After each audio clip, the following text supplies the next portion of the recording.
We're going to see the entire Persian Gulf. We're going to see the entire Arab and Muslim world go non-dollar. And I tell you, they don't like paper.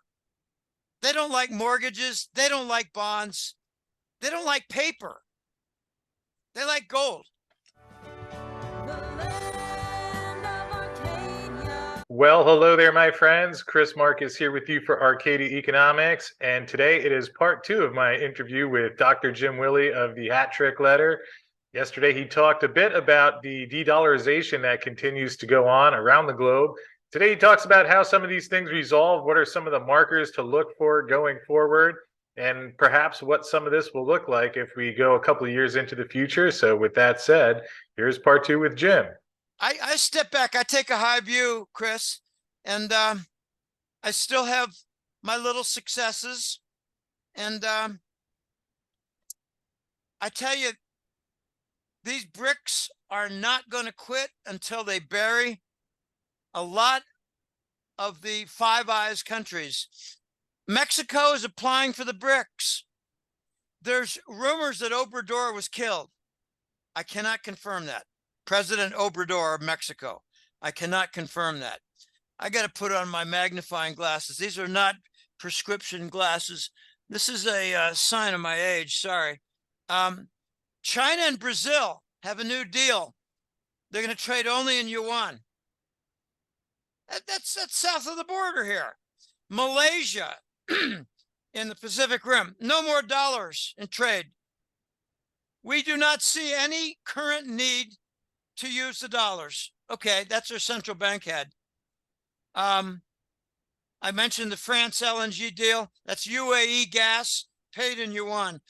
We're going to see the entire Persian Gulf. We're going to see the entire Arab and Muslim world go non-dollar. And I tell you, they don't like paper. They don't like mortgages. They don't like bonds. They don't like paper. They like gold. And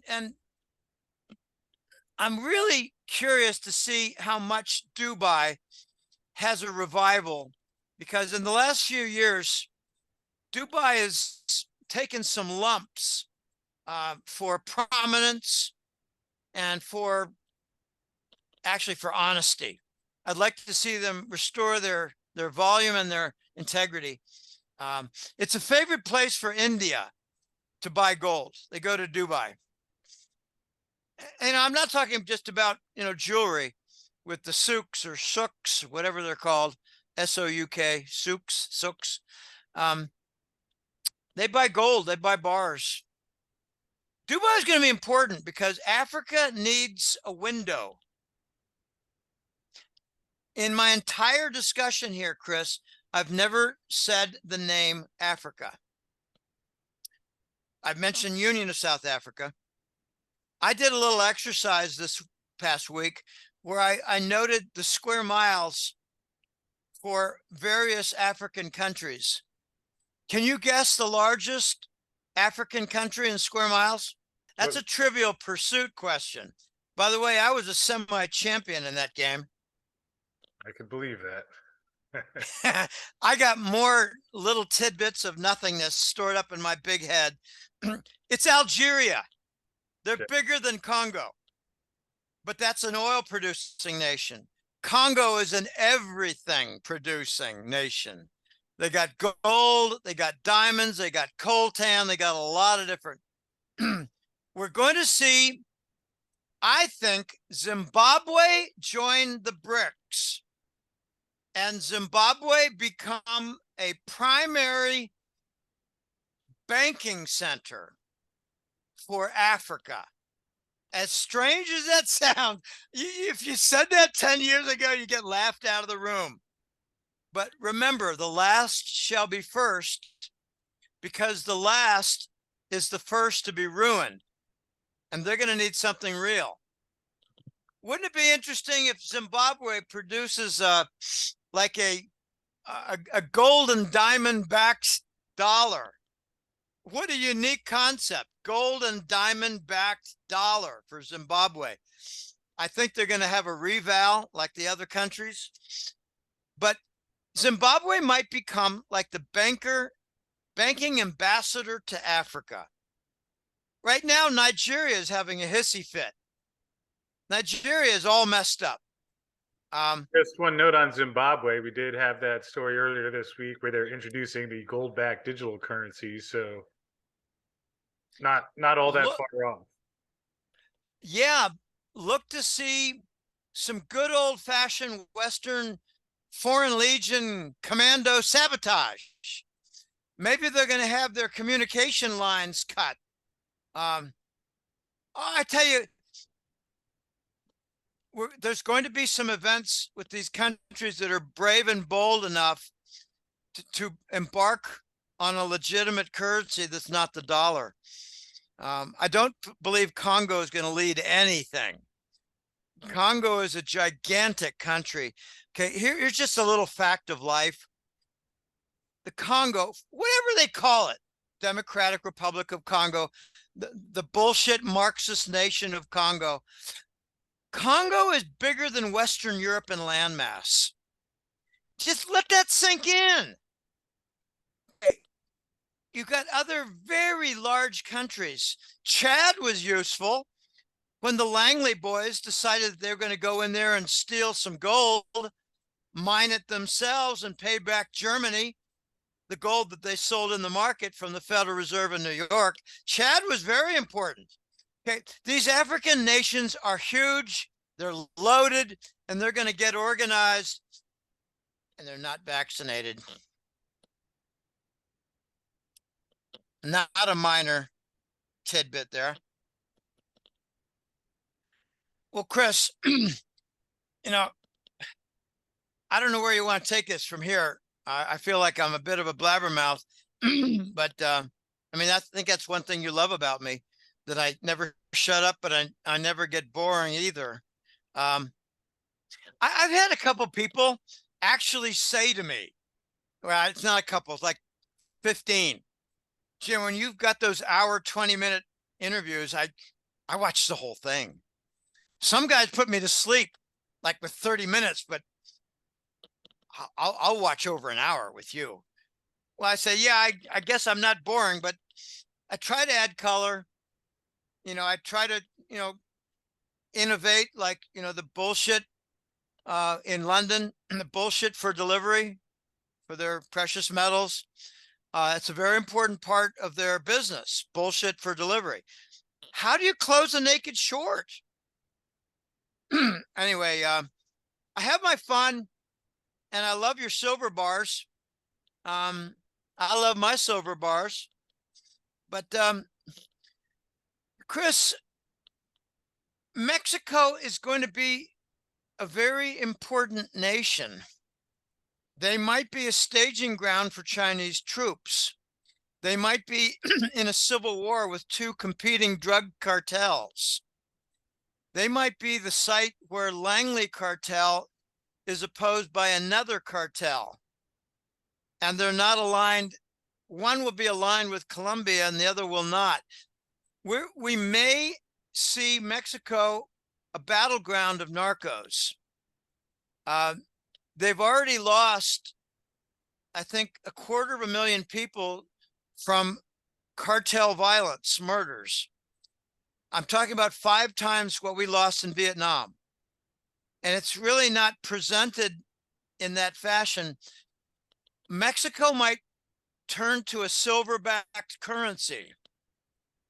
They might use Hugo Salinas Price and his theories and concepts as a foundation. I hope they do. But if they join the BRICS, they're going to have the United States as an enemy. And there's going to be some warfare in unconventional terms. And that scares, pardon me, hiccup. That scares me. I don't want to see war at our border, but, we got an open border. So are you aware that we've let in over 30 million unvetted people since the Obama administration? 30 million. We're up to close to 350 million people now.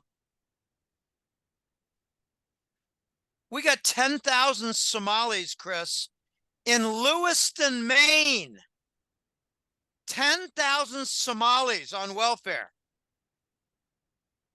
Lewiston, Maine, are you kidding me? Okay, we are seeding our nation with Africans, with Arabs, and Latinos, and very few of them know how to read. What are we doing? Okay, this is obscene. Anyway, stick with the dollar. I guess, Jim, one of the things that you've mentioned as we've been discussing tonight, the different regions for the gold pricing, you also talked in your recent newsletter that you see Russia launching their own gold-backed digital ruble currency soon. I'm curious, if we went forward 2 years in time and some more of this has evolved, any thoughts on what this looks like? Are we seeing different countries with their own gold-backed digital currencies, or are you able Yes, to get any idea of what that actual framework looks like? I have pieced together some of the frictional forces.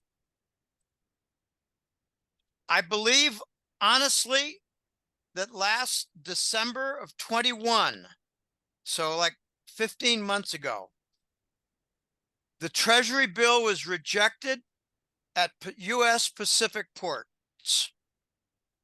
And in a panic, the globalists launched the Ukraine war.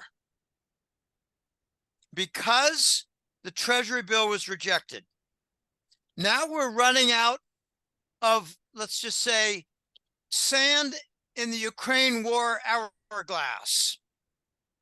Time is up for Ukraine war. Bakhmut is a disaster. The smashing of the money laundering centers is a disaster. The smashing of the trafficking is a disaster, except for Kiev. And now they've run out of time in the Ukraine sand hourglass. So, Chris, here's the big frictional force, and it ties into the central bank digital currencies. The U.S. is going to have trouble with imports. What are we going to pay? Are we going to pay with Treasury bills? They don't want them. We're already now seeing problems in Long Beach. They're actually coming up with a false story. I got this confirmed by a California client who did a consult. He said, Jim, the story is that it's a labor union dispute, but that's not it. There's no labor union dispute. I don't want to get into past history because it's a long story, but there's no labor union dispute in Long Beach. It's fabricated. The problem is the nations that are shipping goods like motorcycle parts, like cars from Japan, television sets, home electronics from Japan and Korea, they don't want Treasury bills anymore. They're turning down our Treasury bills. Chris, here we are. That's the friction. They're going to demand Eastern nation gold-backed central bank digital currencies. And the leaders of that are Russia, China, and Iran.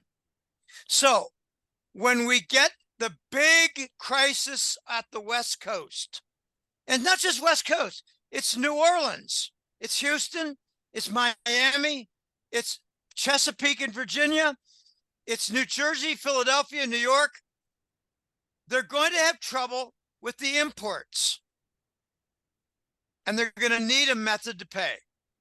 And the Americans are going to be told, we know you don't like hearing this, you guys, you former kings of the hill, but you got to pay us in Russian, Chinese, or Iranian gold-backed CBDCs. The former kings of the hill are going to bark and scream and moan and cry and threaten. And the loser will be the U.S. economy. We're not going to get our supply. And we're going to see black market coming in from Canada and Mexico. Do you know any analyst who talks about black market from Canada and Mexico? I don't. Do you know any analyst who talks about money laundering and the lost $1 trillion a year, half of which might have been lost to the Swiss banks? I don't know of anybody. I talk about it. I kind of think $500 billion a year is, yeah, it's a big amount. There are two factors for Credit Suisse going down, Chris. One is the Arabs pulled their money in the bond offering, and the other is the narco money laundering did not arrive. But you want to know what looks like down the road? I'm telling you, the first gold-backed CBDC might be the one country that has the best military. Russia. They can back it up with military might. Let's face it, the main backing for 20 years to the dollar has been the U.S. military. I don't like the word fiat currency. You know, we don't have fiat. We have military currency. If you don't like it, we'll destroy your nation. You don't like it, we'll destroy your currency. Take a look at Turkey. Take a look at Venezuela. All right. So the second will be China. They will come out with a gold-backed CBDC. China has a different kind of advantage. And this is a very big issue. It's called the yuan. They're cutting deals with the French for yuan payment. They're cutting deals with the Persian Gulf Arab monarchies for yuan payment. They're cutting deals with Brazil and Argentina for yuan payment. So the Chinese are not in any big hurry. The yuan is going to be like a caretaker currency 6, 8, 10 months down the road, which is what your question was about. So look for the Russian gold-backed CBDC, maybe a launch in late May, maybe a delay. I don't know. I don't care. The Wall Street and London bankers are shitting in their pants over the SCOEX dumping ground that UAE has volunteered to serve as and offer credits for gold. My big question is who's going to sell the gold? For the dumping agents of U.S. Treasury bonds, who is going to sell the gold? I've got some ideas, but I'd rather save it for my April newsletter.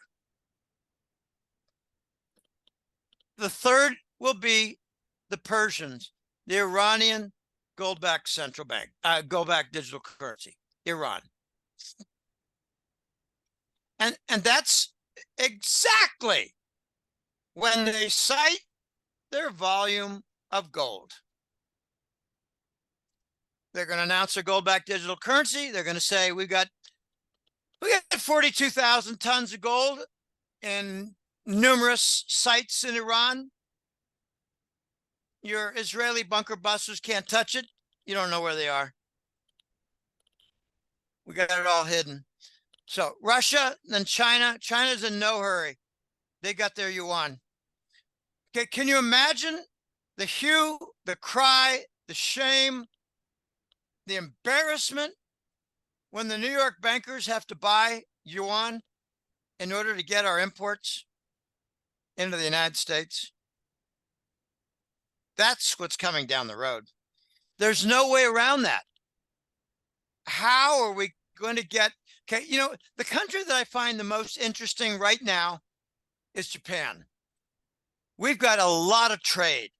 We buy Toyotas, Hondas, we buy Nissans, we buy Hitachi computers, we buy, you know, Nikon cameras. We got a lot of Japanese purchases. Are they going to take our little shit treasury bill?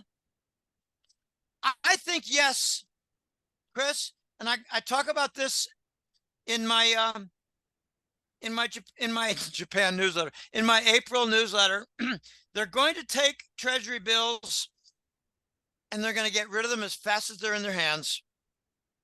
They're going to convert them to gold. They might ask the United States to facilitate that in order to get a commish, but out of pride, we might say no. Enter Shanghai. Shanghai might be the place the Japanese convert their treasury bills into gold. I tell you, the SCO exchange is going to be big. It doesn't seem big. Very few Americans even know about it. Very few Americans even know what the BRICS are. I got a quick story to tell you. It's alarming, Chris. I had a millionaire client in California do a consult call with me. He said, Jim, I got a very disturbing conversation that I need to relate to you. I have the privilege of knowing two different company executives, and we had lunch and we talked deals. We talked, the landscape review, what looks good. The Southern California still look good. How about, the suburban Phoenix area? What, anything look good in Idaho? Stuff like that. Property developer, billionaires. Neither one knew what BRICS was. Okay, we've got a learning curve in the United States because we're going to have to pay attention to the rules that the BRICS make. This is going to be exciting. It's going to be ugly and full of conflict, where the Americans swallow their pride and be equal among the nations. We're not unipolar anymore. There is no more unipolar. Big message to Wall Street. There is no more unipolar. No more. Okay, we're going to be an equal among nations, or we're going to be an outsider. What's it going to be? If you're an outsider, you're not going to get any imports.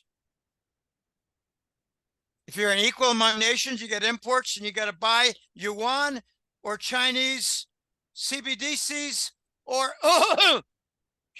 shiver my timbers, Russian CBT. No. The Europeans are going to buy Russian CBDCs. The Americans are going to buy Chinese. And, that won't be too hard to do because, let's face it, many of our politicians are getting a paycheck from the Chinese Communist Party. Unbelievable. Big events. Big events. Okay, so Russia will take care of Europe. China will take care of the Americas, and Iran will take care of the Arab and Muslim world. That's how I see things getting divvied up 12 months down the road.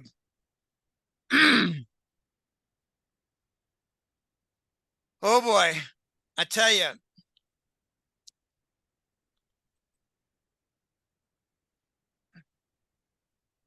Well, Chris, I worn myself out. Well, and as you know, this afternoon I was worn out. I needed a nap to get my mojo back. Yeah, and a half-hour power nap does wonders for a soon-to-be geezer. It's amazing. I got 20 years on you. It's absolutely amazing to me. 20 years. What was I doing 20 years ago? Holy shit. 20 years ago, I was finishing up my career, Boston and Pennsylvania. 20 years. Hey, this month I got my 19th anniversary of the newsletter. right on. So pretty happy about that. So I invite people, I'm trying to wind it down here, Chris. I invite people to go to golden-jackass.com, put a smile on my face, sign up for the newsletter, be patient with me.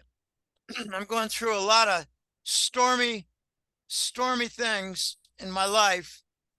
You cannot be a bold analyst. Just ask Tucker Carlson. I mean, Fox News made the biggest blunder I can ever imagine. Okay, I talk about it a little bit in my April newsletter. This is my website. In the center is the subscribe button. The consult button has gotten a lot of activity in the last few months. They're really quite interesting conversations that, let me just say, a third to a half of them, I learned some things. So I actually get some new boots on the ground. Okay, that guy in Phoenix, wow, he told me something I had not heard before. So I'm going to contact him and see if there's any update on that. I tell you, the console has become something to increase my research connections. The sponsor button is very important to me. There are a number of wealthy people who've put me under their wing and continue to help me to survive the onslaught of some pretty ugly events in my life. I don't wish to discuss that.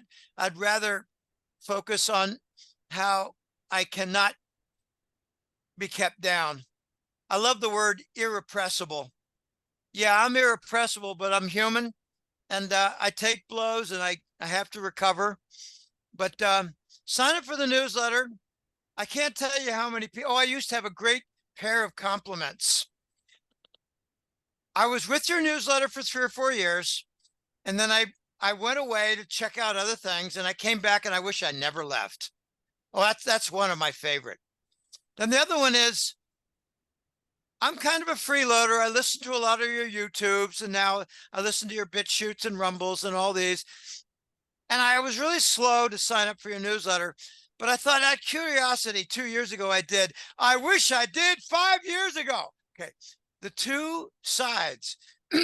It's like the alpha error and the beta error in statistics hypothesis testing. Anyway, Chris, I hope people sign up for my newsletter. It's a labor of love. I've devoted pretty much my entire middle-aged years, 19 years. I'm going to do something special a year from now for the 20th anniversary. I'm not going to give it away.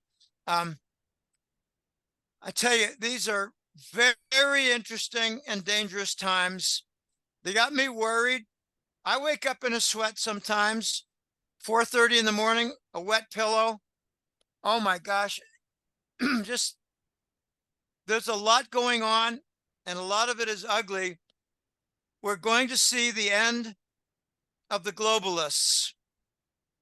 And I won't just say it'll be in our lifetimes, Chris.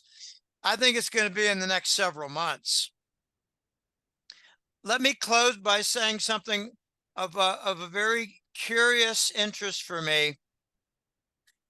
The dollar's not going to go away as fast as you think. For those who are really aware and really on top of a lot of the conflicts and powerful forces, the narcotics cartels are loaded with dollar trade, and they will not go away quickly. How many people do you know, Chris, who at some time in their life have used cocaine or still use cocaine? They're not going to go away quickly. Neither are the cartels. They might actually drop their price in order to keep their business running smooth sailing. We got a big fentanyl problem coming. There's a lot of dead people from fentanyl. And that is a Chinese export to our wonderful country that will be restored. So I've got a lot of things. I used to focus, Chris, on finance, economics, and, the China Silk Road and petrodollar. And now I'm all over the place because everything is interwoven. The doctors and their lockdown did tremendous damage to the bankers. Tremendous damage. They caused a supply shortage. They brought about the rise in interest rates. I cover a lot of these things, and I try to weave them in. Another compliment that I get that's very common, and that's I weave things together from 5 different areas, tie it together, connect the dots. Oh, I didn't know that was related to this. Now I see it. I don't know how. It's like a gift. I see connections. I think part of it was my DEC days from 1980 to 1994. The computer industry was fast moving, and we had to be fast thinking. We had to know what was important, and that's part of my background. I loved my digital years. They were my favorite career years, 13 years. I was a star on intramural softball team. I hit 700 every year. I was a manager for 3 years. I got a very rich background and resume, and it helped me to make a really good newsletter. And I can never leave out my roughly 20 colleagues. I ask their opinion. We put our ideas together, and it's not just them. I got 30 people in the field, and I share information with them, and they share information with me. They love to bring something to me. You know, I don't mean to be demeaning in any way, but when I was in west suburbs of Boston, I had a wonderful little cat, and she used to bring me a mouse. And I tell you, it was so intriguing to watch. But I have a lot of clients who bring me information. They say, Jim, I'd love your opinion on this. I got an opinion too. What do you think? I'll hear you first. Okay, this happens every single day, a dozen times. This is how I build a newsletter, and I'm very grateful to all of them.